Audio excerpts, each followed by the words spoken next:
반갑습니다. 오대영 라이브 오대영입니다. 이른바 햄버거집 계엄 회동의 핵심 멤버 문상호 정보사령관에 대한 구속영장이 청구됐습니다. 노상원 씨를 모른다고 잡아댔던 바로 그 인물입니다. 민간인의 노란한 계엄이었는지 철저히 따져봐야겠습니다. 계엄 당시 특정 정당 지지자들이 국회를 포위해 본회의장에 들어가지 못했다. 나경원 의원이 여론의 문매를 막고 있습니다. 같은 당 안에서도 비판이 나오는 상황입니다. 함께할 네 분을 소개해드리고 이수진 앵커의 브리핑으로 시작하겠습니다.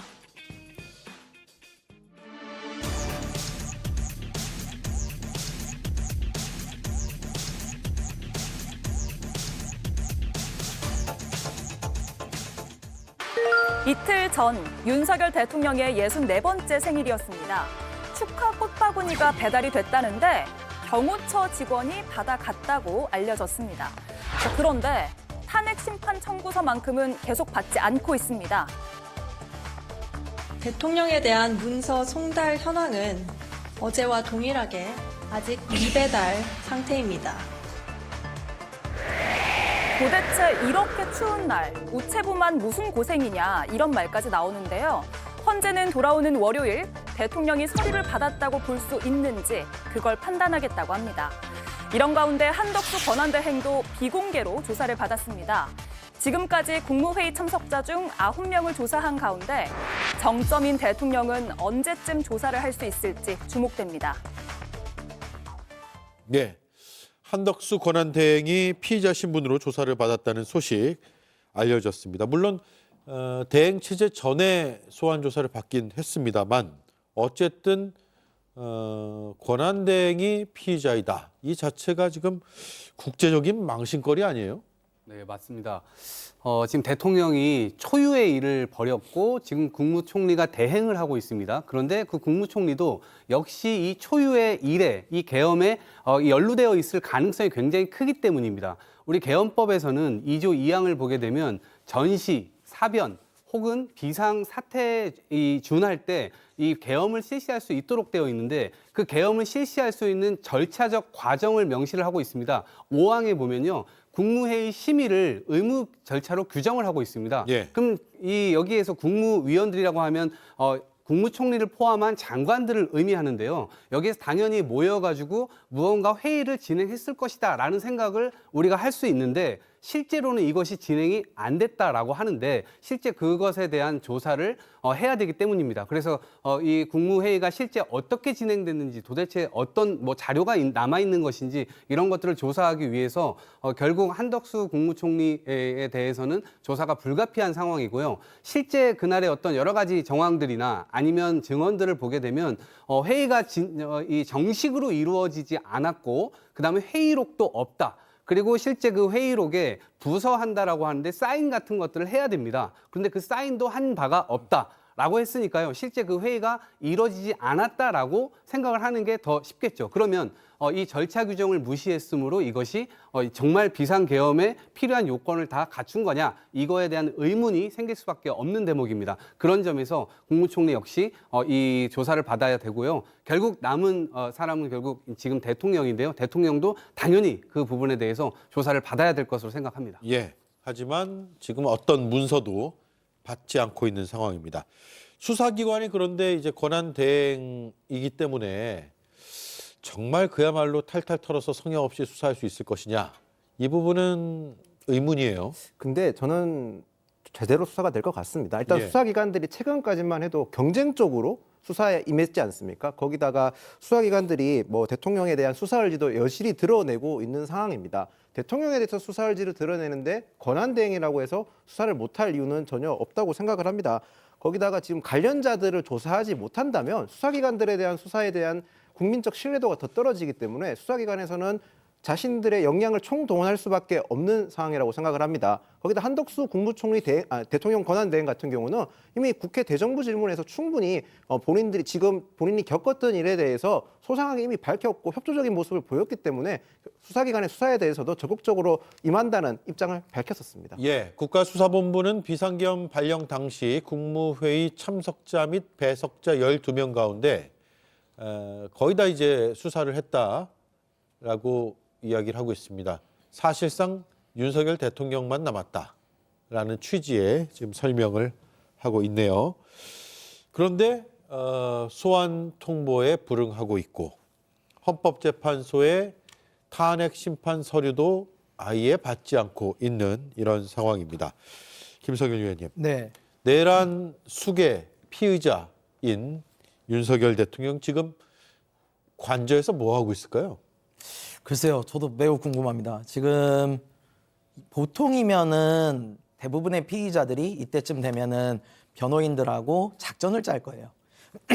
어떻게 하면은 이런 것들을 피해갈 수 있을지 이런 것들을 할 텐데 그 정도의 변론 작전만 짜고 있으면 다행입니다. 근데 제가 생각하기엔 그거를 넘어설 수도 있을 것 같아요. 예를 들어 가지고 주요 참고인들, 주요 증인들끼리 말 맞추기. 예. 그리고 지금 아직 압수수색을 못하지 않았습니까? 비화폰들 이런 거 있는 서버도 그대로 있단 말이에요. 그럼 증거인멸 이런 것까지도 가능한 상황이에요. 그러니까 지금 이대로 시간을 보내고 있는 거는 말이 안 되는 거예요, 사실은. 그리고 지금 헌재 서류도 4일째 안 받고 있는 거거든요. 헌재 탄핵 심판 접수 서류 통지서도 안 받고 있고. 근데 이쯤 되면요, 영장 청구해야 됩니다. 영장 청구해서 증거인멸 우려를 가지고 신병 확보를 해야 돼요.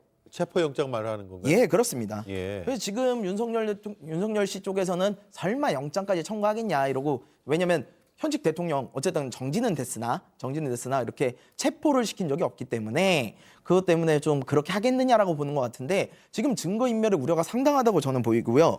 그리고 지금 이 사안 자체가 주범은 내버려 둔 채 공범만 잡고 있어요. 이 정도 사안에 항상 주범부터 잡아야지 어떻게 공범부터 잡습니까? 이게 지금 굉장히 잘못되는 수사 방식이거든요. 그리고 주범부터 잡으라고 우리가 국회에서 탄핵해드린 거예요.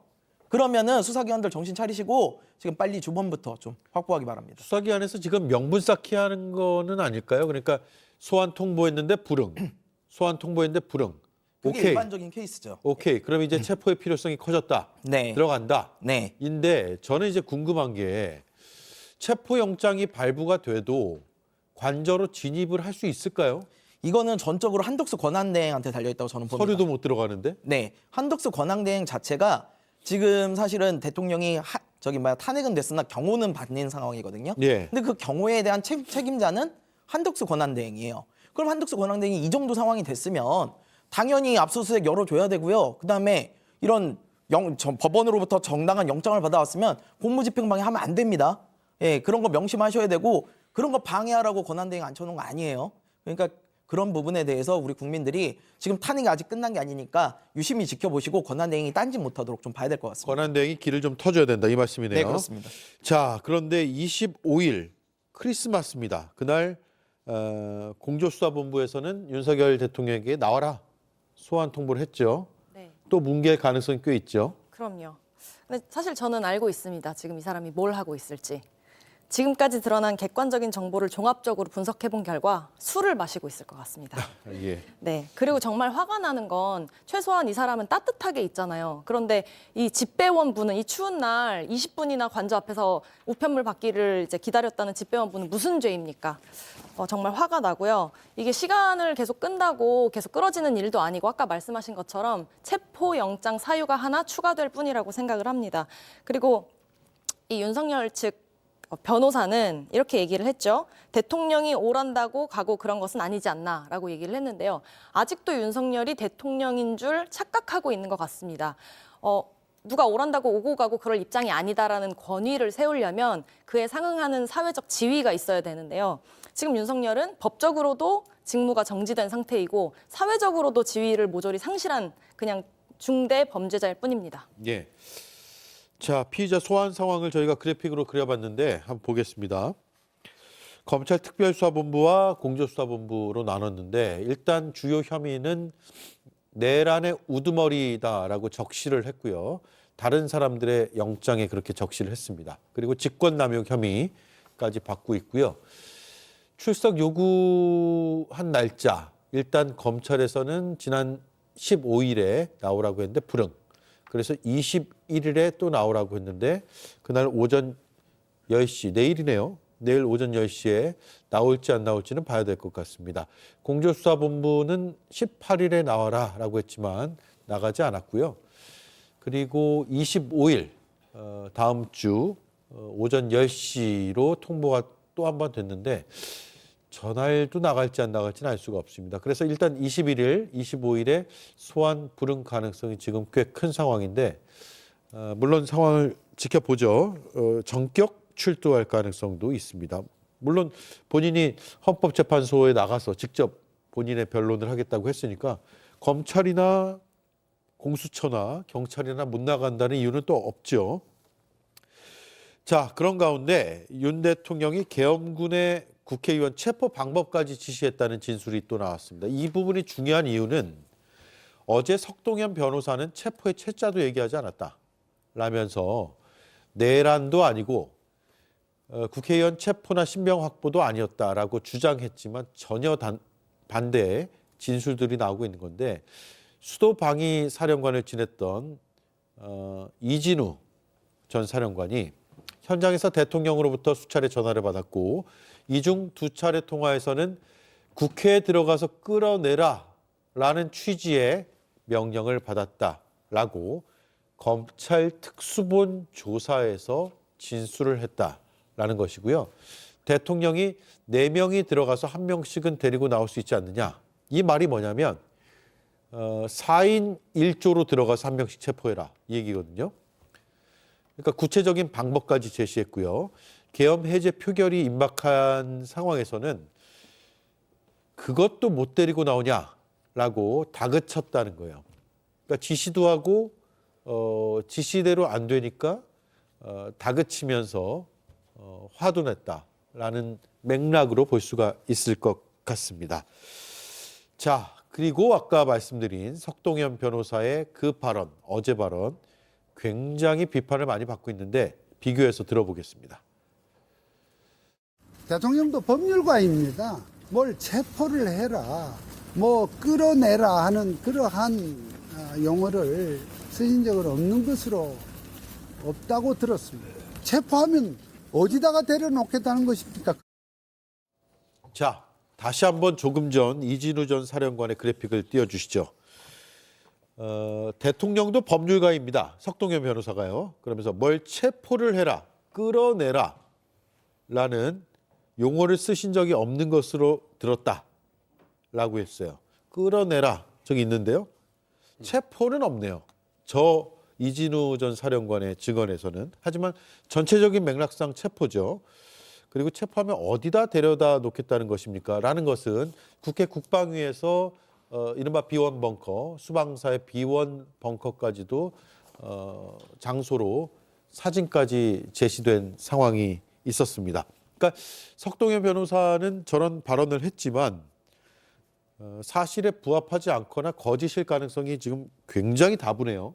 대국민 거짓말 쇼를 하는 것도 아니고 아마 저 끌어내라라고 하는 저 문장은 실제 지난번에 특전사령관도 이야기한 바가 있습니다. 예. 국회 국정감사가 아니라 국회에서 이제 증언을 할 때 첫 번째 전화, 두 번째 전화는 받은 적 없다라고 얘기를 하다가 계속해서 추궁해서 물으니 두 번째 전화가 왔었고 비화폰으로 왔었고 대통령이 국회의원들을 끌어내라라고 제시한 바도 있었죠. 그러니까 지금 복수의 사람들이 대통령으로부터 전화를 받고 저렇게 끌어내라라고 하는 증언들을 동시에 하고 있는 겁니다. 네. 저는 의문이 석동현 변호사가 뭔데 지금 변호사로 수임도 안 돼 있어요. 근데 무슨 자격으로 저기 나와서 기자회견을 하고 저거를 전파를 타고 저거를 다 중계를 하는지에 대해서 저는 오히려 의문이에요. 45년 직이라는데. 네, 40년 친구라고 하는데 그 자격으로 지금 저렇게 나와서 굉장히 많은 그러니까 그 얘기도 특별한 얘기도 없었어요. 그동안 대통령이 했었던 이야기들을 그대로 하는 선에서 거의 세계적인 앵무새 수준의 이야기를 했단 말이에요. 별로 특이할 얘기도 없었고요. 그리고 그런 질문들을 여러 가지 상충되는 질문들을 기자들이 던지니까 자기는 그런 부분들에 대해서 잘 모르겠다. 대답할 위치에 있지 않다. 이런 식으로 빠져나갔거든요. 예. 그러니까 사실상 일방적으로 국민들께 자기만의 이야기를 하고 그리고 그냥 집에 가신 거예요. 그러니까 예. 오히려 전파 낭비, 시간 낭비 이러한 이 일만 벌이게 됐다라고 생각을 하고요. 오히려 다른 측면에서는 대통령의 의지, 국민들과 싸워보겠다 이런 의지를 다시 한번 확인한 시간이 아니었나 싶습니다. 예, 대통령의 메시지를 반복해서 국민들에게 제시하기 위해서 나온 것으로 보인다라는 건데 다른 측면으로 해석할 부분은 없을까요? 일단 윤석열 대통령은 앞으로 법정이나 또는 수사기관에서 자신에게 무거운 내란죄라는 아주 무거운 범죄에 대해서 소명하고 다퉈야 됩니다. 그런 상황이라면 지금 시점에서 본인에게 주어진 뭐 혐의라든지 아니면 지금 잘못된 부분에 대해서는 바로잡을 필요가 있다고 생각해서 명확하게 규정하기 위해서 지금 석동현 변호사가 앞에 나와서 얘기했다고 보는 게 맞을 것 같습니다. 아까 예. 말씀하신 대로 석동현 변호사가 지금 선임이 안 된 걸로 알려져 있는데요.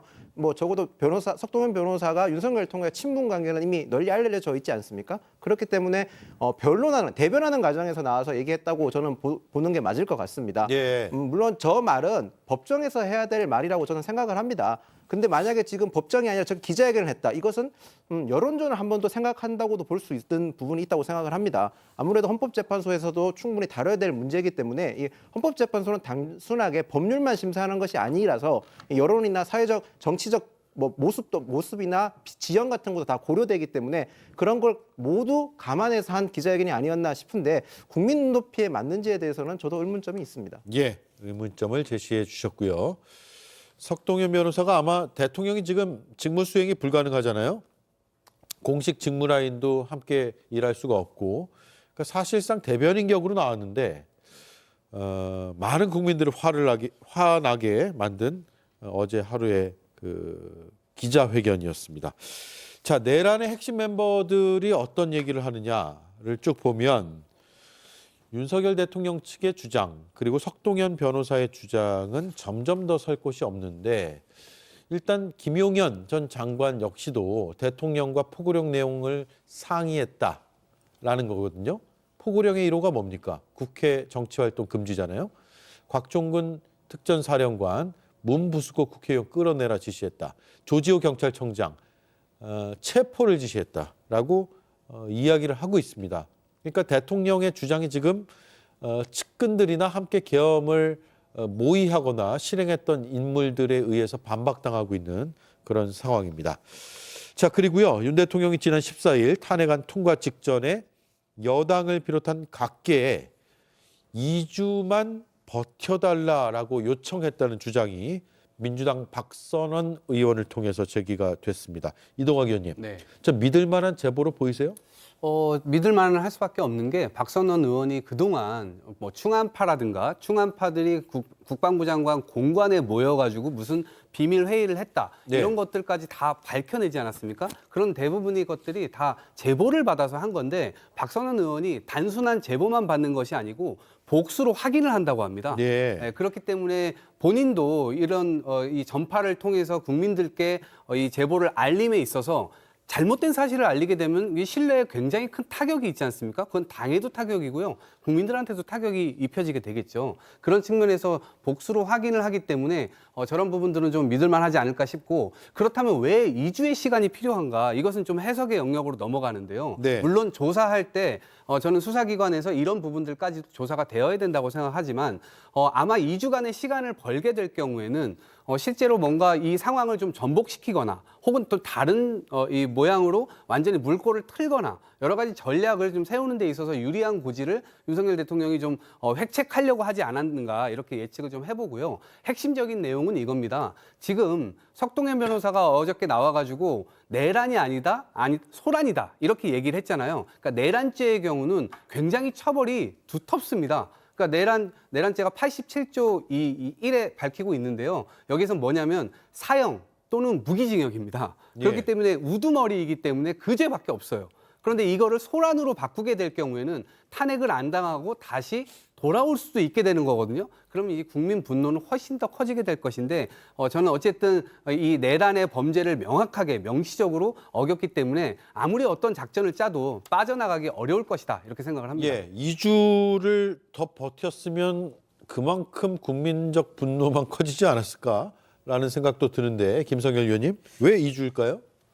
일단 제가 보기에는 대대적인 반격을 좀 준비를 하는 것 같아요. 반격이요? 네, 대대적으로 좀 그동안 우리가 얻어 터지기만 했다. 이제 반격 한번 해보자라고 좀 짜고 있는 것 같습니다. 그래서 저는 그걸 어디서 느끼냐면요. 먼저 한덕수 권한대행이 좀 의심이 됩니다. 이건 물론 개인적인 생각입니다만 한덕수 권한대행이 이번에 양곡법 비롯해가지고 6개의 법안 거부권을 썼어요. 근데 양곡법은 물론 이견이 있을 수 있는 법입니다. 근데 이걸 가지고 어떻게 설명을 하느냐. 민주 세력이 경제를 망치려 들어서 보수 세력이 이거를 막아야만 한다라는 쪽으로 설득을 해요. 그동안 대통령이 자신의 사적인 것과 관련돼서 썼던 거부권들을 마치 괜찮았던 것인 양 좀 포장을 하려는 모습이 보인다는 거죠. 거기에 김건희 특검법이나 내란 특검법은 12월 31일 날로 미뤘어요. 미루는데 아무런 명분이 없어요. 왜 미룹니까? 이건 왜 뒤로 미뤄야 되는 거예요? 그러니까 이런 식으로 하면서 시간을 끌면과 동시에 장외 여론전도 시작을 했어요. 전광훈 목사를 비롯해가지고 부정선거론자들은 이미 SNS에 많은 이야기를 허위사실들을 하고 있어요. 물론 그들은 허위사실이 아니라고 보지만 저희가 보기에는 명백한 허위사실이거든요. 근데 그런 것들과 더불어서 지금 좀 전에 얘기했지만 우리 석동현 변호사 뭐 내란 아닌 소란 뭐 이러는데 소란은요 우리가 저기 술 취하신 분이 밤에 지나가다 고성방가 하는 이런 걸 소란이라고요. 누가 헬기, 장갑차, 실탄, 특수부대 동원해가지고 소란하는 사람이 어디 있습니까? 이런 식의 소란이면요 소란 2번 했다가 나라 절단 나요. 이런 건 절대 있을 수가 없는 거고요. 이런 걸 봤을 때 우리가 진짜 지금 절대 경계심을 늦춰서는 안 된다. 탄핵은 아직 끝나지 않았다. 그래서 이 시간 벌기에 당하지 말고 만약에라도 정말 만약에 윤석열이라는 사람이 돌아오면은 그러면은 정말 이 혼란은 걷잡을 수가 없을 거거든요. 제가 보기에는 외환위기 때보다도 더 큰 경제적 혼란이 올 수 있어요. 그러니까 우리가 그런 일이 없도록 돌다리도 두들겨 가면서 이 탄핵에 대해서 좀 더 집중을 해야 될 때다. 그렇게 생각합니다. 예. 자, 첫 번째 이슈 여기까지 듣고요. 햄버거 집으로 가겠습니다. 이수진 앵커가 브리핑하겠습니다. 선생님, 저희 JTBC에서 나왔는데요. 혹시 노사원 씨 우리 친할도 보시고 다 터득인 사람이에요. 연명도 하시고 아주면이 다 터득인 사람이에요. 시골에서도 이제 이렇게 유명하니까 시골에서도 가지고 그런가 봐요. 장명도 하고. 햄버거집 모의를 주도했던 노상원 전 정보사령관의 집을 저희 JTBC 취재진이 찾아갔더니 무당집이 나왔습니다. 동료 무속인 말에 따르면 노 씨는 사주를 봐줄 뿐 아니라 영적인 끼도 있다고 합니다. 윤석열 정부와 관련이 있다는 무속인은 왜 이렇게 많은 건지 천공, 건진, 무정, 명태균, 그리고 노상원 씨까지 총 5명입니다. 그런데 이 노상원 전 사령관 간단치가 않습니다. 민간인 신분으로 햄버거집 회동을 주도했을 뿐 아니라요. 윤석열 대통령과는 캠프에서부터 인연이 있다거나 김용현 전 장관이 노상원 지시가 내 지시다라고 말했다는 보도까지 나왔습니다. 다시 말해서 계엄의 비선실세라는 거죠.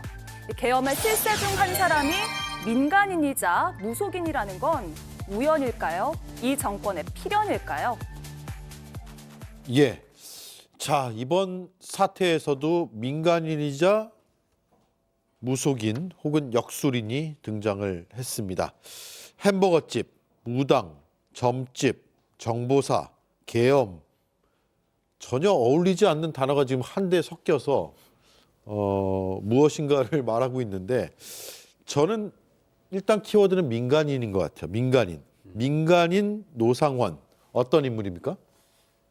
우선 2016년도에 이 박근혜 대통령을 탄핵할 때 당시에 굉장히 중요하게 생각했었던 게 민간인 최순실이 국정에 관여했다. 그래서 국정농단이라는 단어를 사용했습니다. 그런데 지금 이제 민간인 노상원 씨가 여기에 개입했다. 이건 완전 국방농단입니다.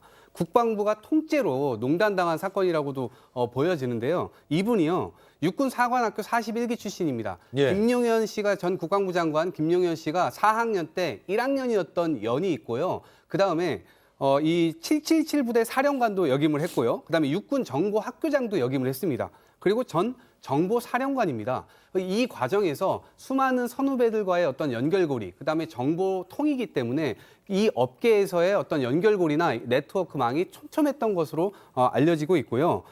이분이 실제로 김용현 씨의 아주 최측근으로 알려졌고 캠프에도 또 가담했던 것으로 알고 있습니다. 예. 그러다 보니까 김용현 씨의 오른팔이다 보니까 우리가 이번 계엄 사건을 보다시피 대통령의 오른팔처럼 움직인 것이 김용현 전 국방부 장관 아니겠습니까? 그러니까 굉장히 핵심적으로 움직였던 정황들이 계속해서 나오고 있는 상황이고 더더군다나 2018년도까지 군 생활을 했는데 당시에는 성추행으로 불명예 퇴직을 하기도 했습니다. 그리고 2019년부터 역술인으로 변신을 해서 실제 이 역술인 활동을 지금 한 것으로 알려졌는데 정말 이게 기가 차다는 말밖에는 나오질 않습니다.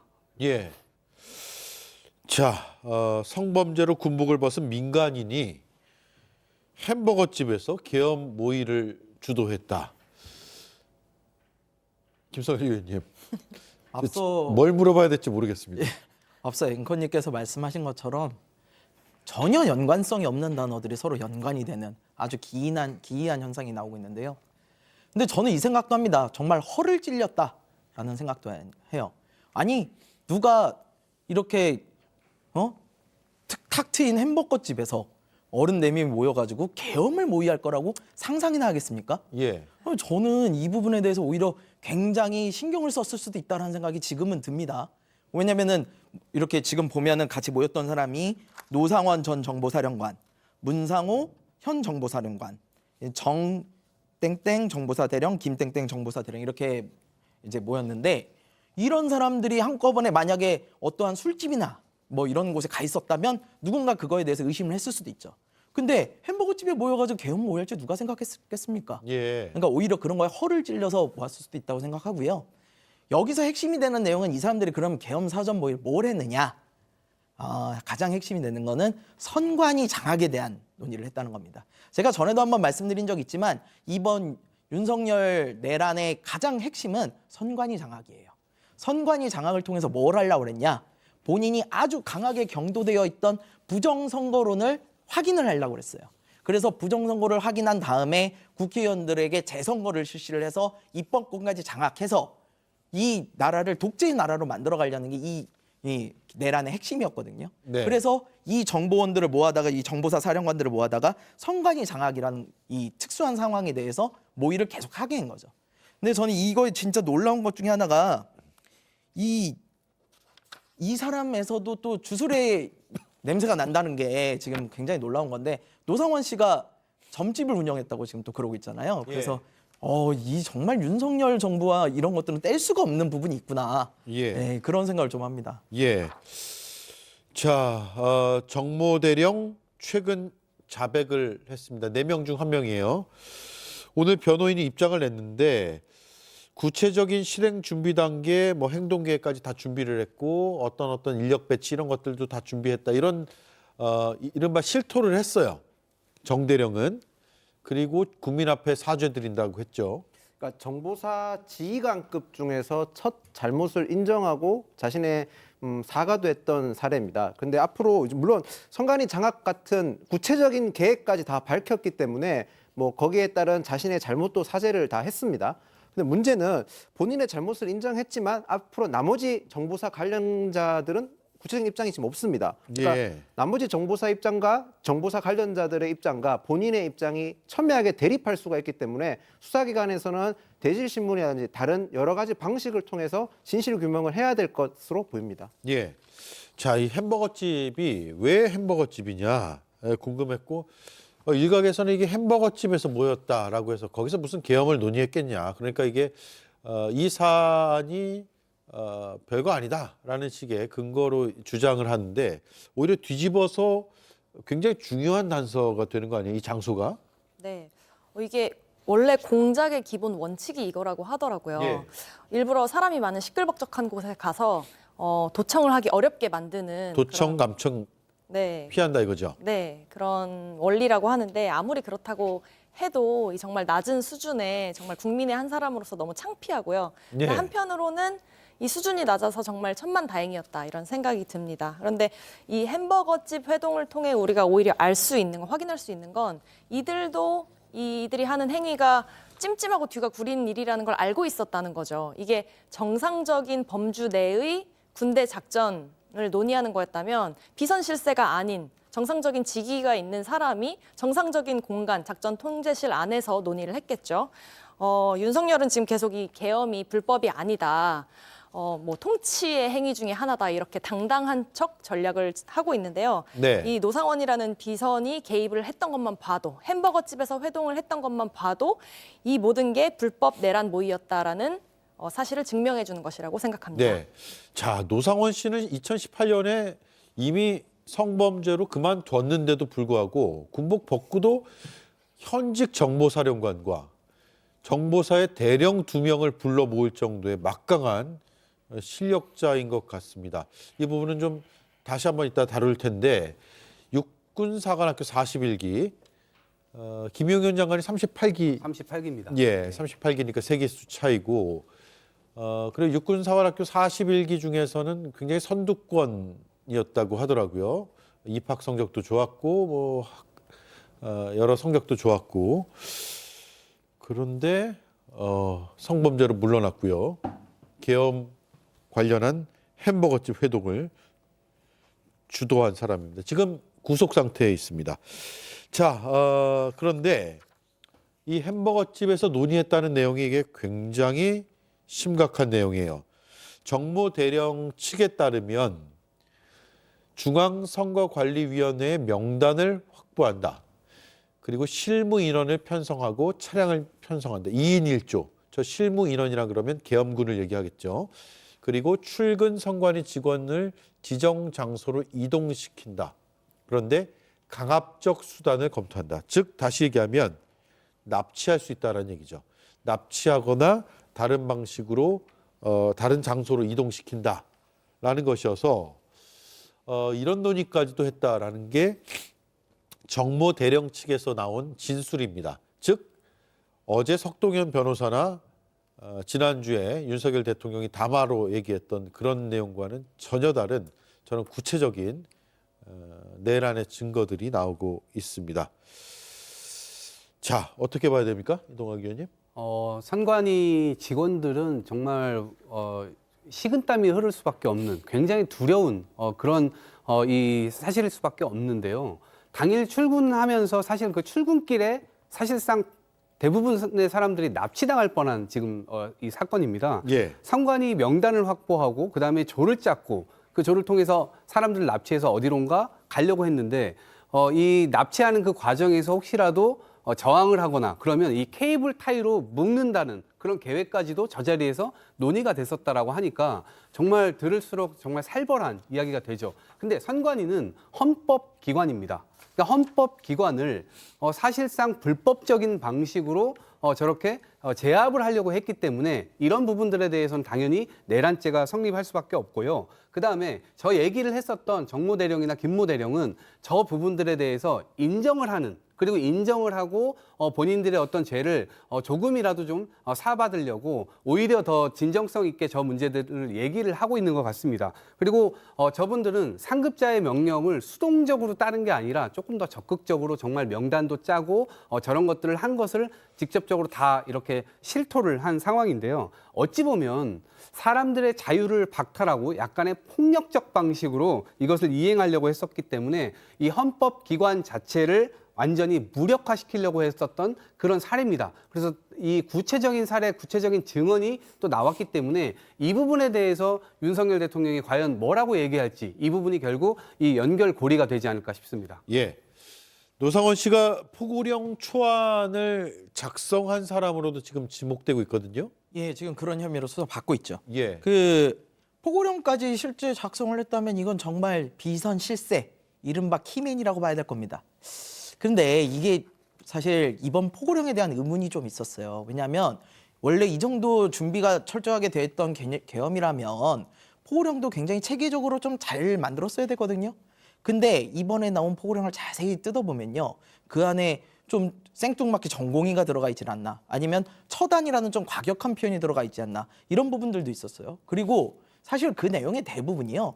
80년 5월 17일 날 전두환이 비상계엄령 전국 확대할 때 냈던 포고령과 매우 흡사해요. 예. 그러니까 이런 것들을 봤을 때 이렇게 계엄을 준비하면서 왜 포고령을 이렇게 허술하게 만들었지? 라는 의문이 좀 있었는데요. 이거를 만약에 민간인 비선 실세가 혼자서 이걸 만들었다면은 이제 이해가 가는 부분이 있는 거죠. 그래서 이렇게 좀 허술해 보이지만 아주 민주주의를 억압할 수 있는, 그 결과물로는 아주 나쁘게 나올 수 있는 그런 포고령이 나온 것이 아닌가라는 생각을 합니다. 예. 자, 문상호 정보사령관 진술 내용을 쭉 보면 노상원 뒤에 김용현이 있다. 네. 이 진짜 기가 차죠. 이 군대 지휘 체계를 전혀 모르는 사람이 봐도 너무나도 비정상적인 상황입니다. 이걸 뭐 회사로 비유를 하자면 퇴직한 부장님이 밖에서 따로 자기가 이제 뽑은 몇몇 사원들 데리고 예. 회사 운영에 대해서 작전도 짜고 지시도 하고, 그런데 이것 자체로도 너무 문제적인데, 더 문제는 회사 사장님이 팀장들 보고 이 사람 지시가 내 지시니까 따라라라고 하는 격이거든요. 예. 이 국방농단에 비선 실세가 있다라는 것 자체도 놀라운데 국방부 장관이 이거를 든든하게 떠받쳐주고 있었다라는 것 자체가 사실 이게 뭐 개인의 몇 명의 일탈이 아니라 조직적인 범죄였다라는 것을 증명해주고 있다고 생각하고요. 그런데 사실 그게 또 그렇게 크게 놀랍지도 않은 게 원래 윤석열 위에 김건희 있고 김건희 위에 명태균이 있었잖아요. 예. 이 정부가 어떠한 방식으로 꾸준히 작동해 왔는지를 보여주는 하나의 장면이라고 생각합니다. 네. 자, 김희정 의원님. 네. 정보병과가 이번 사태로 인해서 굉장히 안 좋은 뭐 선입견, 편견 이런 게 생길까 봐 걱정이에요. 네네. 어쨌든 노상원 씨부터 지금 다 이제 정보 쪽에서 일했던 군인들인데 현역 군 간부들에게 노상원 씨가 자신이 인사권을 행사할 수 있다. 그러니까 너 이번에 네가 뭐 하고 그 다음에 네가 뭐 하면 돼. 이런 얘기까지 했다는 거 아니에요?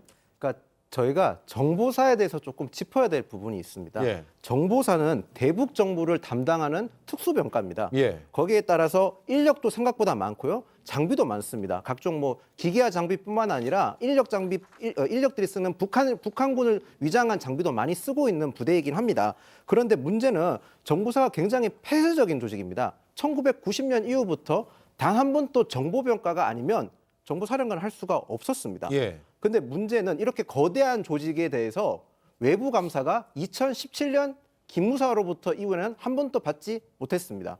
이유는 문재인 정부 때 기무사를 방첩사령부로 좀 격화시켰죠. 인력도 감축하고 여러 가지 권한도 많이 축소시켰습니다. 그래서 정보사는 방첩사로부터 방첩사는 정보사를 감사할 권한이 없어졌습니다.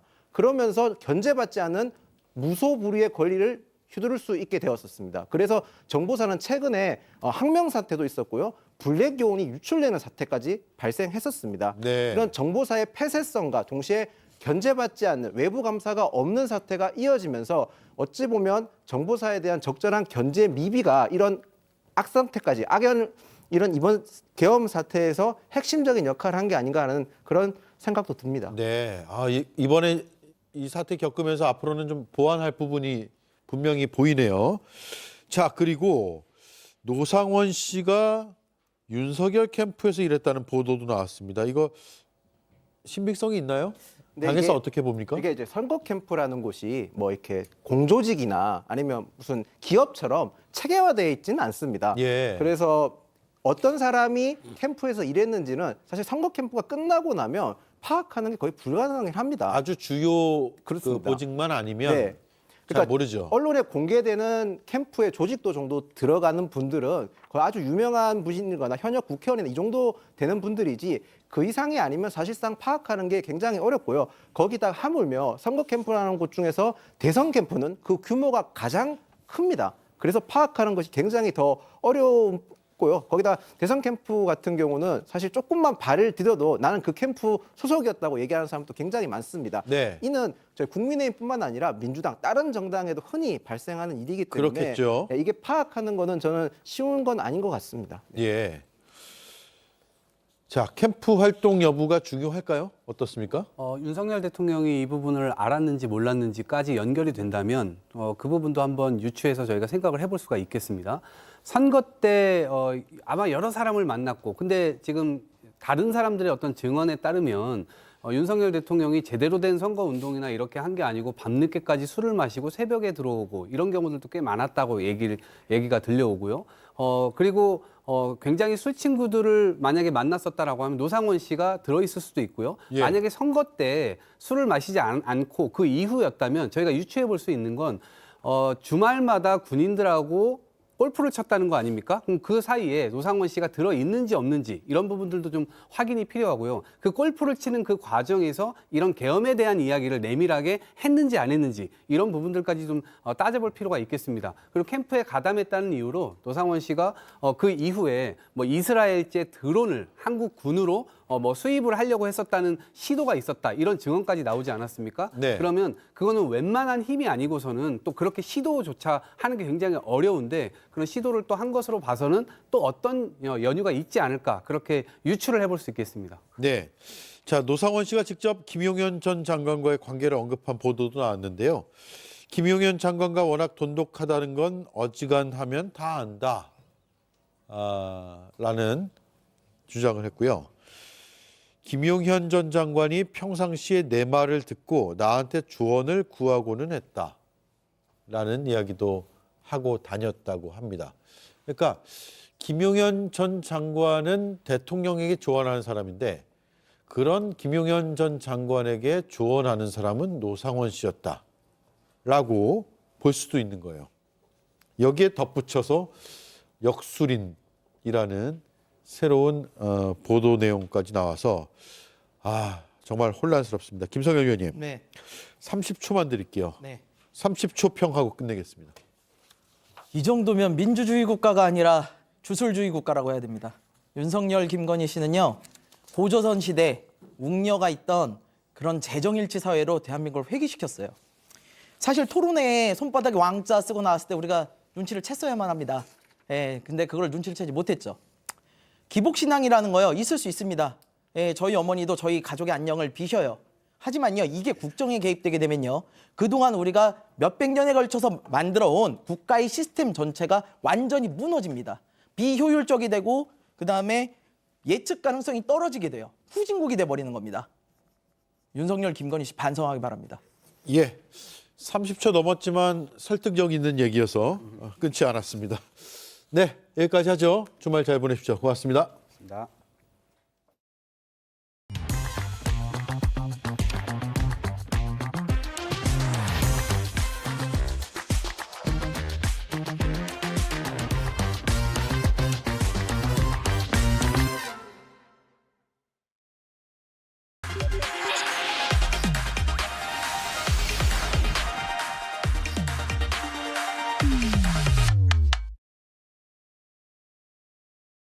네, 오대영 라이브의 간판 코너 단도직입을 시작하겠습니다. 정치 고수 두 분 나와 있습니다. 김병욱 전 더불어민주당 의원, 민현주 전 국민의힘 의원 반갑습니다. 안녕하세요. 예, 일주일 사이에 또 상황이 많이 바뀌었어요. 바뀌고 그래서 저는 뭐 탄핵 소추안 통과 이런 얘기를 할 줄 알았는데 오늘 전혀 다른 얘기를 또 하게 됐습니다. 일단 이수진 앵커가 브리핑 하겠습니다. 국민의힘이 비대위원장 선임에 난항을 겪고 있습니다. 어제 초선 의원들이 모여서 논의한 데 이어 오늘은 재선, 3선, 4선 의원들도 머리를 맞댔습니다. 마이크도 완마이크보다 투마이크가 낫다. 투톱으로 가는 게 맞다.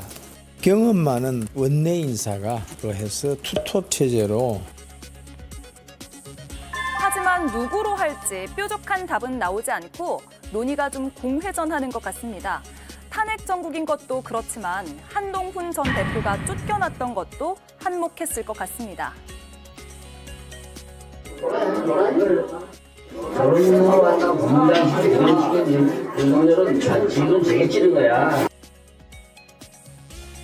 지난주 국민의힘 의총에서 누군가 물병까지 던졌다는데 이런 상황에서 리더를 찾기가 쉽지 않아 보입니다.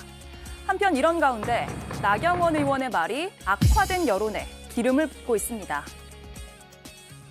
네, 나경원 의원의 기름 부은 발언을 듣고 나서 얘기할게요. 들어보시죠. 우리 국민의힘 의원들이 해제 요구에 모두 참여하지 못했다고 해서 해제 요구에 반대한 것도 아니었습니다. 국회에 경내로 들어오려고 했을 때 이미 민주당 지지자들로 국회가 모두 포위되었습니다. 일부 의원들은 국회 본 경내로 들어가려다가 민주당 지지자들로부터 심한 말을 듣고 우리 모두 당사로 복귀해서 해제 요구를 자, 저런 주장은 일부러 하는 건가요? 아니면 뭐 어떻게 봐야 됩니까? 사실 이번 탄핵 정국에 있어서 탄핵의 찬반을 어떻게 표시했나도 중요하지만 예. 비상계엄 해제에 어떤 입장을 취했냐가 사실 더 중요하죠. 왜냐하면은 이 비상계엄 해제라는 것은 비상사태를 그대로 유지하느냐 이것을 해제하느냐라는 판단이지 않습니까? 그러면 비상계엄 해제에 반대했다는 것은 국회가 계엄군에 점령당하고 국가의 헌정 질서가 무너지는 것을 인정하는 거거든요. 네. 사실은 탄핵에 대해서는 정치적인 판단이 있을 수 있어요.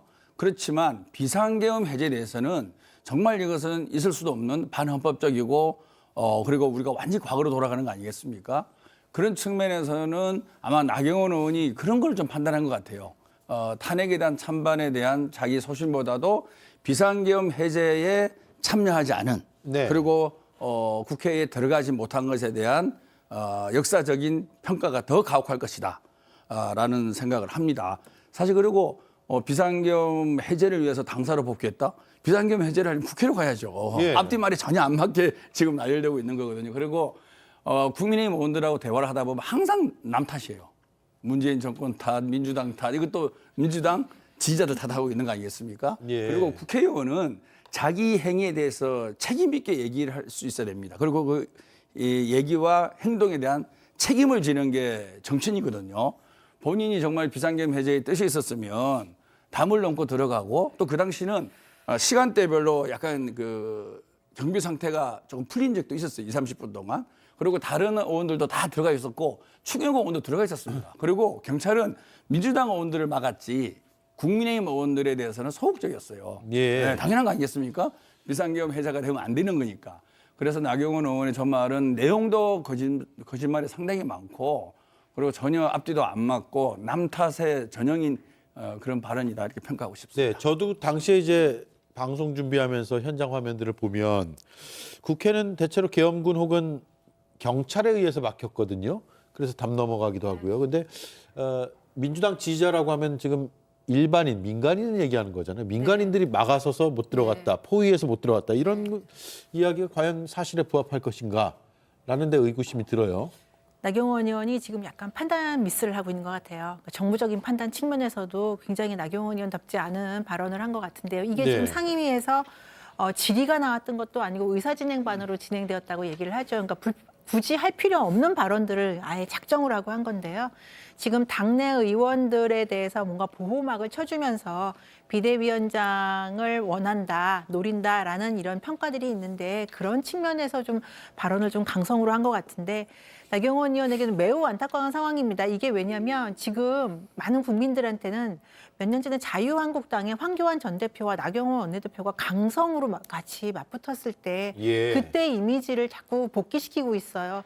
사실은 나경원 의원이 지금 앞으로 국민의힘의 지도자 또는 더 나아가서 뭐 대선이라든지 지방선거의 지도자급으로 나서기 위해서는 그때 이미지를 빨리 벗어나야 되는데 오히려 이 발언으로 인해서 그 이미지가 더 강화되는 거 아닌가라는 굉장히 안타까운 상황이고요. 국민의힘을 위해서도 이 발언은 전혀 도움이 되지 않습니다. 그러니까 지금 이 발언 이후에 여론에서 국민들이 SNS에 올리고 있잖아요. 그 당시 나경원 의원과 국민의힘 의원들을 찍은 사진 여유 있게 횡단보도를 건너서 국민의힘 당사로 넘어가고 있다거나 그러니까 절박하게 국회 내로 진입하고자 했던 그 모습들이 있으면 모르겠는데 그 모습들은 없는 채로 다시 당사로 돌아가는 모습들이 사진을 찍혔고 또 그걸 갖다 증언하고 있는 시민들이 나오고 있는 상황에서 이거는 나경원 의원 본인뿐 아니라 국민의힘에게도 굉장히 안 좋은 상황이다라고 말씀드립니다. 예, 자 여론조사 좀 보여주시죠. 정당 지지도입니다. 이게 이제 탄핵 사태를 겪으면서 나온 가장 최신의 정당 지지도인데요. 더불어민주당이 48%, 국민의힘이 24%로 집계가 됐습니다. 무당층은 21%. 무당층이 꽤 많아 보이는데 중요한 건 국민의힘의 2배를 민주당이 일단 민심을 얻고 있다라는 겁니다. 이런 상황 속에서 국민의힘이 지금 해야 될 게 사실 어찌됐든 사과, 국민들에 대한 사과, 그 사태에 대한 사과가 아닌가라는 그런 의견들이 나오고 있습니다. 어제 제가 유승민 전 의원 인터뷰를 했는데요.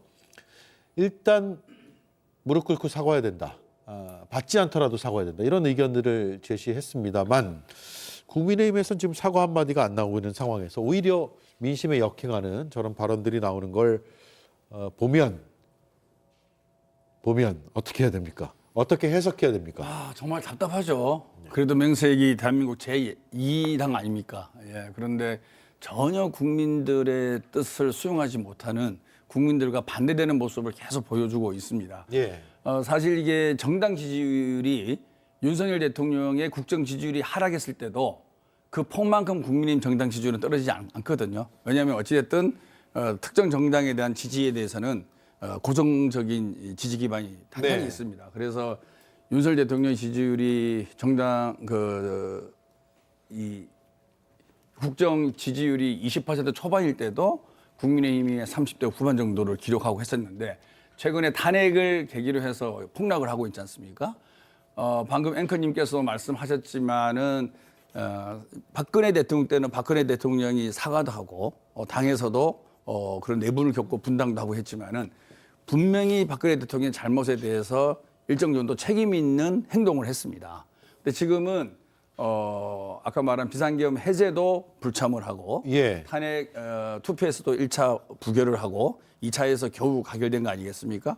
그리고 당내 또 분란을 통해서 한동훈 대표가 또 물러나고 그리고 나서 당내에서 정말 이 사태에 대해서 진정 어린 사과 그리고 또 과거에 대한 반성이 전혀 없고 당 내부의 친윤 친한계 싸움만 있고 그러니까요. 누가 비대위원장이 되느냐 완전히 국민들하고는 아무 관계없는 얘기들만 계속 진행을 하고 있는 거죠.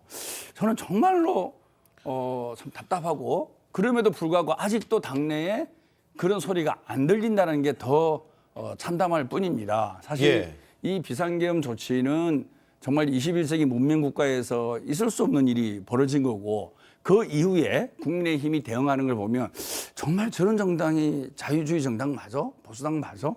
아니 비상계엄을 찬성한단 말이야?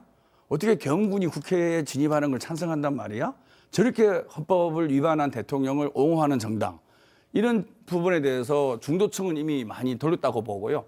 국민의힘을 지지했던 국민들 중에서도 양심적인 분들은 지난번에 탈당이 거의 한 7, 8천 명 일어나지 않습니까? 네. 그런 식으로 앞으로도 상당 부분 많은 분들이 이탈을 할 것이다라고 생각하고요. 이 국민의힘 자체가 영남과 강원의 지지를 근거로 해서 쭉 성장하다 보니까 저 내부적인 동력이 계속 유지될 것 같아요. 당분간. 예. 그래서 당권을 잡는 것이 우선이다. 우리가 살기 위해서는 국민과 국익을 위해서 정당이 존재하기보다는 나의 정치적 생명력을 연장하기 위한 당권에 모든 의원들이 관심이 가 있지 않느냐 예. 그런 생각을 하고 있습니다. 예, 동의하세요? 지금 당에서 입지도 중요하지만 국민들의 시선이 굉장히 따가울 네, 텐데 네. 국회의원 선거가 당장 없어서 그런 건가요?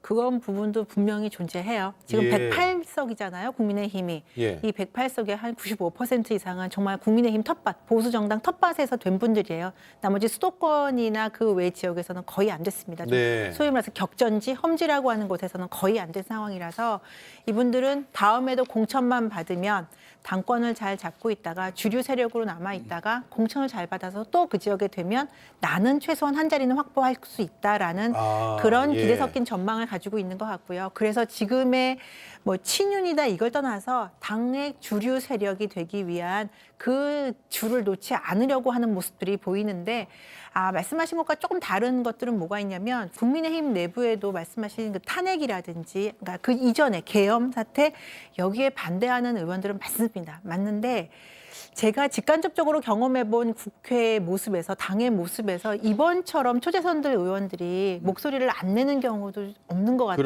그러니까요. 정말 안타까워요. 그러니까 몇몇 의원들은 특히 초선 의원들은 굉장히 개혁적인 생각도 가지고 있고 이제까지 그 모습을 통해서 당선이 됐는데 왜 여기서 본인의 목소리를 내지 못할까라는 점에서 이 중진들의 유무형의 압박 이 뭐 강하겠지만 사실 국회의원은 그런 것만으로 핑계를 낼 수는 없거든요. 그래서 저는 국민의힘 의원들 중에서 지금 이 사태 관련해서 분명히 소신을 갖고 있는 분들이 이제는 힘을 좀 모아서 제 목소리를 내줘야 우리나라의 정말 건전한 보수 정당의 모습이 국민의힘이 여전히 그래도 불씨가 살아있구나라는 걸 국민들에게 메시지를 보내줄 수 있다고 생각을 합니다. 그래서 국민의힘이 없다. 계엄을 다 옹호하는 세력이다. 이런 거는 과장된 거지만 예. 그런 오해를 받지 않기 위해서 국민의힘 초재선들 의원들 중심으로 좀 일어날 때가 됐다라고 예. 생각합니다. 저는 제일 이해가 안 됐던 게 이번에 아니 우리 국민의힘에서 계엄을 옹호한 사람이 있습니까? 라고 하는데 탄핵은 반대라고 하니까 이거 어떻게 해석을 해야 될까? 라고 굉장히 혼란스러웠는데 어쨌든 그 혼란스러운 그 중심에서 굉장히 이슈가 됐던 한 인물이 있습니다. 김재섭 의원인데 김재섭 의원이 비대위원장으로 급부상할 것이다라는 이른바 썰이 있었는데 지금 어떻게 되고 있나요? 가능성이 지금 뭐 아직 열려 있는 거 아니에요? 김재섭 의원이 SNS에 직간접적으로 본인은 이제 거부한다라는 걸 보냈고 네. 충분히 그 메시지는 전달된 걸로 알고 있고요. 예. 제가 김재섭 의원이고 김재섭 의원이 저한테 조언을 구해도 저는 지금은 아니다라고 하지 이야기할 말라. 것 같아요. 왜냐하면 저렇게 국민의힘의 다수의 중진들이 스크럼을 짜고 초재선들을 압박하고 있고 대통령을 지키기를 나서고 있는데 김재섭 의원이 나가서 무슨 일을 할 수 있겠어요. 그냥 네. 그러면 총알바지하다가 들어올 수밖에 없는 상황이에요. 그럼 본인의 정치적인 생명뿐 아니라 다양한 측면에서 김재섭 의원은 하나도 얻을 것도 없고 개인적으로 얻을 것도 없고 당에게 뭔가 봉사할 수 있는 그런 기회도 없고 성과도 내기가 굉장히 어려운 상황입니다. 그래서 네. 김재섭 의원을 이렇게 탄핵 계엄에 들어가서 해제 표결도 안 하고 탄핵에 이렇게 스크럼을 짜고 85명의 반대를 했는 상황에서 김재섭 의원은 탄핵에 찬성을 했어요. 근데 이 김재섭 의원을 비대위원장으로 세우겠다는 건 중진들이 김재섭 의원에게 다시 한번 독이 든 성배를 마셔라라는 것과 똑같거든요. 예. 그래서 지금 김재섭 의원을 거론하는 것 자체가 김재섭 예. 의원에게는 굉장히 무례한 거다라고 저는 생각합니다. 저는 그러니까 저것도 이해가 안 되는 게 탄핵 찬성하는 의원들 색출하겠다고 했는데 찬성을 한다고 공개적으로 밝혀서 투표까지 했는데 비대위원장 얘기를 한단 말이에요. 그러니까 뭐가 계속 앞뒤가 안 맞아요. 뭐 국민을 잠시 속이기 위한 꼼수 인사로 볼 수 있겠죠. 뭐 확정된 인사는 아닌데 안 되리라고 봅니다. 이제 국민의힘 자체의 전체적인 분위기는 탄핵을 반대하지만 국민들은 탄핵을 찬성했지 않습니까? 그 속에서 갈등은 사실 있겠죠. 어쨌든 그래도 얼굴이라도 좀 젊고 참신하고 탄핵에 찬성했던 사람으로 일단 세우고 임시적으로 이 위기를 극복 한번 해보자라는 일부 중진들의 생각이라고 생각하는데요. 아마 그 중진도 당의 큰 권한을 김재섭한테 준다라는 걸 전제로 하지 않고 임시 방편용 인사라고 생각했겠죠. 가능하다 그러면 그런 건 있을 수 있겠죠. 김재섭 의원이 국민의힘이 윤석열 대통령과 선을 긋는다. 그리고 탄핵과 비상계엄에 대해서 국민들에게 반성하고 사과하는 모습을 보이자. 뭐 이런 몇몇 조건을 걸고 해볼 수는 있을 것 같은데 아마 김재섭 의원도 그런 걸 얘기할 정도의 배포는 아직 확인된 바 없고요. 설령 그거를 얘기한다고 하더라도 당에서 받아줄 리가 없는 거죠. 네. 그래서 그거는 일종의 립 서비스죠. 우리도 이 정도는 고민을 하고 있습니다. 그냥 친윤 다선으로 갈 것 같은데 가는 과정에 있어서 립 서비스를 통해서 마치 고민하는 모습을 보여주는 뭐 그런 일부 중진의 뭐 아이디어 차원에서 나온 말이 아니겠나 싶고요. 그런 어떤 윤석열 대통령과 기존의 잘못된 관행에 대한 분명한 선을 긋는다라는 확답을 받기 전까지는 사실 아무 의미 없는 또 뭐 제2의 이준석이가 될 가능성이 높겠죠. 네. 자, 지금부터 녹취를 들어볼 건데요. 이거 굉장히 살벌합니다. 탄핵 소추안 표결 직후에 비공개 국민의힘 의원총회 당시의 녹취인데 고성까지 오갔습니다. 일단 들어보겠습니다. 전남동 대표님이 더 이상 당 대표로 수행하는 것은 불가했다고 주장자가 나왔습니다. 그래서 이 자리에서 그만 주셔야 된다고 생각합니다. 이 표현을 아주 오래전부터 해왔습니다. 누구 때문입니까? 여러분, 비상계엄은 제가 한 게 아닙니다. 책임질 사람은 지도부입니다. 우리가 대장이 책임지지 실무자가 책임지는 건 없지 않습니까? 네. 자, 한동훈 대표를 불신임하려고 작정을 한 상황에서 얘기하는 것 같은데요. 네. 저는 이 녹취록 사실 이게 쭉 다 들었었거든요. 좀 발췌된 부분만 빼놓고. 제가 직간접적으로 경험한 국민의힘 계열의 보수 정당에서 의원총회가 저런 수준이었던 적은 없는 것 같아요. 네. 그러니까 뭐 제가 가까이 직접 경험한 유승민 전 원내대표 사퇴할 그 당시에도 의원총회가 굉장히 날카롭게 붙었지만 사실은 그때도 굉장히 점잖게 논리적으로 서로 간의 의견을 공방하는 관계였지 저렇게 대표나 의원들끼리 서로 모욕을 주고 네. 저렇게 사실은 폭력적인 거죠. 저런 네. 상황은 없었습니다. 물병도 날아갔다는데요. 그런 얘기가 있고요. 그래서 뭐 보여지지는 않았고 뭐 직접 거기 음성으로 나오진 않았지만 그런 물병까지 던졌다라는 말이 나올 정도니까 글쎄요. 법을 지켜야 되고 법을 만드는 국회의원이 아무리 내부 회의지만 물병을 던지고 저렇게 폭력적인 말도 안 되는 비논리적인 것으로 대표를 끌어내리기 위해서 자신들과 뜻이 다르다는 이유로 대표를 끌어내린 것도 이해가 안 되고요. 네. 한동훈 대표에게 책임을 묻긴 한동훈 대표가 스스로 대통령이 탄핵된 이후에 통과가 된 이후에 이 모든 상황에 대해서 나도 일말의 책임감이 있어서 내가 대표직을 사퇴하겠다라고 했으면 모르는데 당신이 이 상황을 책임져라라고 하는 거에 대해서는 납득할 수 없는 게 일단 의원들이 한동훈 대표의 뜻을 따르질 않았어요. 그렇기 때문에 한동훈 대표의 뜻을 따르지도 않았는데 이 모든 상황에 대해서 한동훈 대표에게 책임을 전가할 것이며 이 모든 여론이라든지 이제 한동훈 대표가 얘기했지만 계엄령을 발표한 건 한동훈 대표가 아니죠. 이 반헌법적인 상황이. 근데 이거에 대해서 도의적인 책임이 아니라 정치적이고 그 모든 책임을 다 떠넘기는 거 납득할 수 없습니다. 근데 저는 국민의힘 의원들 정말 마음속에도 이것이 대통령은 문제가 없고 한동훈 대표의 책임이냐고 생각하냐. 저는 그렇게 생각하진 않아요. 왜냐하면 그 일례로 권성동 지금 원내대표가 원내대표 경선에 출마하기 직전에 준비 시간 동안에 대통령이 그때 당시 녹화된 담화 발표했었죠. 그때 네.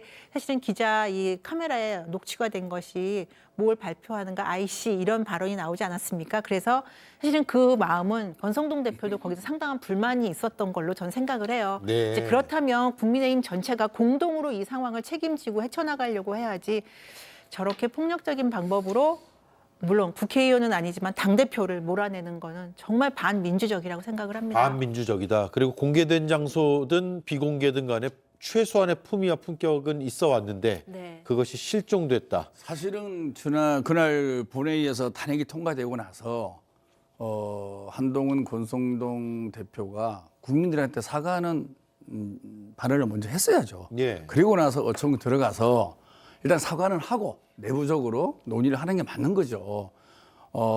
계엄군을 동원해서 국회를 장악하려고 했던 대통령을 자기들이 일부 반대는 했지만 전체 국회에서 통과된 거 아니겠습니까? 예. 그러면 윤석열 대통령과 국정을 운영했던 한 축이 바로 국민의힘입니다. 국민의힘의 대표와 원내대표는 그전에 어떤 입장을 취했든 떠나서 결과적으로 탄핵이 됐으면 당연히 국민들한테 그동안의 국정 운영이 잘못하고 대통령을 잘못 보좌해서 미안하다는 얘기를 먼저 해야 되는 게 정말 아쉬운 거고요. 예. 어총리라는 게 사실 다 공개됩니다. 마음만 먹으면 기자들이 하루 이틀의 시간적인 갭만 있을 뿐이지 우리 민현정 의원님 다 아실 거예요. 예. 다 공개됩니다. 그리고 예. 의원들도 공개되는 줄 알고 얘기를 합니다. 물론 한두 명은 순간 자기 감정 조절을 못해서 또 다른 얘기를 할 수는 있지만 저 모습은 완전히 전체적인 집단 이지매를 하겠다라고 작정을 하고 인민재판을 하는 거 아니겠습니까? 정말 저는 그럼에도 불구하고 저렇게 한다는 것은 그 모습에 동의하는 지지자들이 국민의힘엔 아직도 상당히 있다는 거죠. 예. 국민의힘은 상당히 우리가 이런 행동을 하고 탄핵을 찬성했던 한동훈을 당대표를 몰아내기 위한 이런 발언을 하는 것이 지지자들한테는 더 큰 박수를 또 환호를 받을 것이다 라고 기대하기 때문에 저렇게 하는 거거든요. 그 자체가 바로 국민의힘이 민심과 점점 멀어져 가고 있다 그런 생각이 들고요. 예. 사실 권성동 원내대표는 처음에는 사실 찐윤이었다가 일정 정도 거리를 둔 상태였죠. 그러다 다시 이제 원내대표에 복귀했기 때문에 약간의 미묘한 그런 차이는 있다고 생각합니다. 네, 알겠습니다. 여기까지 하고요. 다음 주제 이수진 앵커가 브리핑을 이어가겠습니다. 대통령과 같은 지연 전략이라는 지적이 있는데 어떻게 생각하십니까? 한참 전에 받았습니다. 관저에서 버티기를 하고 있는 대통령과 비교를 하자 이재명 대표는 선을 그었습니다. 조기 대선 가능성이 높아지면서 여권에선 이재명 대표의 재판도 빠르게 진행해달라고 촉구하고 있습니다. 그러면서 이재명 대표가 변호사를 선임하지 않거나 항소심 서류를 받지 않는 등 지연 작전을 펼치고 있다고 비판 목소리를 높이고 있습니다. 1심에서 소송 서류를 받지 않으면서 재판을 끌어왔습니다. 사법기능의 원칙상 이재명 대표에 대한 재판이 먼저 선고되는 것이 원칙이고 그렇게 진행돼야만 여야 균형이 맞다라고 생각합니다. 민주당 측은 탄핵 국면의 서류가 와서 받을 수 있는 사람이 없었던 것뿐이다라고 설명을 했는데요. 여권의 비판처럼 의도적인 시간 끌기라고 봐야 할까요? 네. 자, 일단 키워드는 시간 끌기인데 윤석열 대통령과 이재명 대표를 이렇게 한데 묶어서 비교하는 언론 기사들이 꽤 많이 있거든요. 그 프레임에 대한 의견부터 들어볼까요? 먼저 민현주 의원님. 우선 뭐 이건 간단해요. 대통령을 포함한 국가의 지도자급 인사들 그리고 공직이라는 정치인이 헌법과 법률을 정말 잘 준수하느냐. 예. 그 문제만 저는 보면 된다고 생각을 합니다. 예. 지금 윤석열 대통령 관련해서 그게 좀 핵심 포인트 아니겠습니까? 그럼 이재명 대표도 법률에 따라서 법이 정한 태도로 해서 잘못했다면 그 재판을 받고 있는 상황 아니겠습니까? 그거에 대해서 성실하게 임해야 돼요. 근데 지난 몇 년 동안 이재명 대표는 계속 재판 지연 전략이다라는 게 언론에 반복돼서 나왔습니다. 근데 이게 없는 이야기를 언론이 계속 쓸 리는 없거든요. 그러니까 예. 진보지 보수지 다 합쳐서 그렇게 언론의 평가가 있었고요. 이번에도 항소심 관련해서 지금 당대표가 이사를 했기 때문에 받을 사람이 없었다라는 건 사실 국민들께 너무 구차한 변명이에요. 그래서 어쨌든 뭐 받긴 받았죠. 수정을 했죠. 근데 아직 변호사 선임도 안 하고 있다는 이야기도 들리고 있어서 저는 민주당에서 즉각적인 반박 성명을 낸 것부터 재판 지연 전략이라는 이런 여론의 평가, 비판을 의식하고 그 비판에 대해서 겸허히 수용하는 모습을 보인다면 저는 이재명 대표 충분히 이렇게 지금 대비돼서 나오는 언론의 평가들을 분명히 저는 희석시킬 수 있다고 생각합니다. 자, 그렇다면 이재명 대표가 앞으로 어떻게 재판을 임할 것이냐. 예. 사실 윤석열 대통령이 계엄 사태 때도 뭐 같이 집회를 나가야 하고 민주당을 이끌어야 되기 때문에 재판에 참석하지 못한다라고 지금 해서 사실 재판이 지연되고 있지 않습니까? 이런 것뿐만 아니라 해서 이재명 대표도 제1야당의 지도자로서 그리고 차기 대권에 나아갈 후보로서 저는 법률을 철저하게 준수하는 그런 국민적 법감정에 부합한 모습을 보이면 된다고 생각합니다. 예. 소송 기록 접수 통지서가 2번 갔는데 받지 않았다라는 것이 이제 드러난 주장인데 지금 권혁기 대표실 정무기획실장은 자택에 사람이 없었다. 이렇게 설명을 하고 있거든요. 저거는 꼭 이재명 대표에만 해당되는 게 아니고 예. 모든 형사 피의자들한테 저런 방법으로 송달을 하지 않습니까? 2번 정도는 제가 아는 상식으로는 꽤 많은 피해자들도 2번 정도 송달을 못 받아요. 그리고 이재명 대표님은 본인과 배우자 2 아들이 있는데 아들이 다 컸지 않습니까? 아마 다 외부에 나갔을 거예요.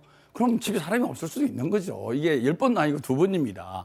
저는 그걸 좀 있는 그대로 좀 봐주시면 좋겠다. 직접 사람한테 전달해야 되는 거죠. 그렇죠. 예. 직접 수령을 해야만이 송달의 효과가 있다고 합니다. 예. 그리고 변호사 부분은요.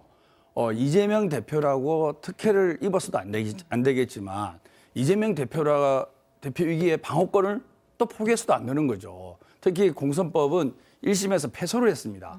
그러면 당연히 이재명 대표 입장에서 변호사를 바꿔야 될지 이 사건을 잘 아는 이분으로 가야 될지 안 그러면 이분으로 가되 추가로 더 변호사를 선임을 해야 될지 예. 많은 고민이 있는 건 당연한 거지 않습니까? 그 정도 시간을 주는 거는 피의자에 대한 저는 피고인에 대한 방어권이라고 봅니다. 근데 예. 그것을 왜 하루빨리 선임 안 하냐 왜 내일 안 하냐 이렇게 다그치는 것은 일반 국민이 갖고 있는 재판에 있어서의 방어권을 너무 크게 제약한다. 예. 그러니까 이재명 대표도 2심에서 재판을 제대로 대응하기 위해서는 변호사를 잘 꾸릴 권리가 있는 거죠. 그게 예. 헌법에서 주어진 방어권 아니겠습니까? 그 방어권을 행사하는데 너무 하루 이틀 갖고 언론에서 체근하는 모습은 오히려 이것이 압박으로 보인다는 생각을 하고요. 서초동의 법원의 관계자들 얘기 들어보면 정말 이재명 대표가 성실하게 재판을 잘 받는다라는 평가가 훨씬 많습니다. 네. 거의 재판에 출석을 하고 있고요. 꼭 가야 될 부분, 가서 진술해야 될 부분이 있으면 직접 가서 진술하고 있습니다. 그래서 언론의 평가와 달리 서초동의 법원에서는 성실하게 재판을 잘 받는 이재명 대표로 저는 얘기를 듣고 있습니다. 예, 여당의 시각은 그렇지 않은 것 같고요. 아까 말씀드린 대로 여러 가지 재판 지연이 있었고요. 예, 변호사 선임은 어떻게 되는 거예요? 그럼 어떻게 보시는 거예요? 그러니까 변호사 선임을 지금 이제 말씀하신 대로 최소한의 변호권을 갖다가 보장받기 위해서 변호사 선임을 늦춘다라고 하는데 사실은 이재명 대표 2심 선고가 한두 달 안에 하고 있는 거 아니잖아요. 네. 거의 1년 넘게 하고 있는데 그동안에 이재명 대표가 특히 법조인인데 변호사 선임 자체를 고민을 안 하고 있었을까. 그러니까 1심에 무죄가 나온다고 생각을 했을 수는 있어요. 그럼에도 불구하고 이렇게 항소까지 하고 이 준비 기간은 얼마나 시간이 있었는데도 불구하고 이제부터 정말 변호인에 대해서 고민 자체도 안 하고 있었는가? 거기에 대해서는 의구심이 들고요. 이런 문제들 때문에 변호사 선임을 지연하고 재판을 어떻게든 지연하고 윤석열 특히 대통령의 이 관련 탄핵 심판 지금 관련하고 있지 않습니까? 이 탄핵 국면에서 오히려 더 지연 작전을 쓸 것이라는 이런 많은 전망들이 나오고 있기 때문에 국민의힘은 국민의힘 자체의 의견도 있지만 사실은 일반 국민들의 여론을 많이 지금 대변하는 것입니다. 그래서 이재명 대표가 그런 오해를 받기 싫으시다면 지금 의원님께서 오해라고 말씀을 하시니까 오해를 받기 싫으시다면 절차에 따라서 그리고 야당 지도자로서 한 1인의 국민이기도 하지만 어떻게 보면 제1야당의 지도자로서 잠재적인 대권 후보로서 국민들에게 더 모범적인 모습을 보여주셔라. 그러면 이런 평가가 없을 것이다. 네, 아까 말씀드린 대로 30초밖에 안 남아서요. 네, 압축적으로 해주시죠. 아까 말씀드린 대로 재판 관련 서류가 2번 송달되잖아요. 2번 정도는 많은 피고인들이 못 받을 가능성이 많은 게 사실이지 않습니까? 그리고 예측과 달리 무죄가 나오리라고 생각했는데 예측과 달리 유죄가 나왔어요. 그러면 변호사 선임의 시간이 필요한 건 상식 아니겠어요? 새로 변호사를 바꿔야 될지 보충을 해야 될지 고민할 시간이 필요한 거죠. 그는 기본적으로 피고인이 갖고 있는 방어권이기 때문에 조금만 기다려 주시면 잘 변호인단을 구성을 해서 선임할 것입니다. 알겠습니다. 여기까지 하고요. 다음 주 이 주제를 다시 다룰 수도 있을지도 모르겠습니다. 소송 이 재판 상황이 어떻게 되는지에 따라서 감사합니다. 두 분 만나면 시간이 빨리 가네요. 고맙습니다.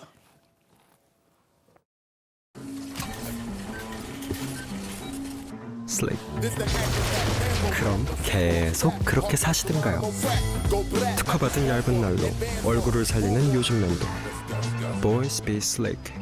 Slick.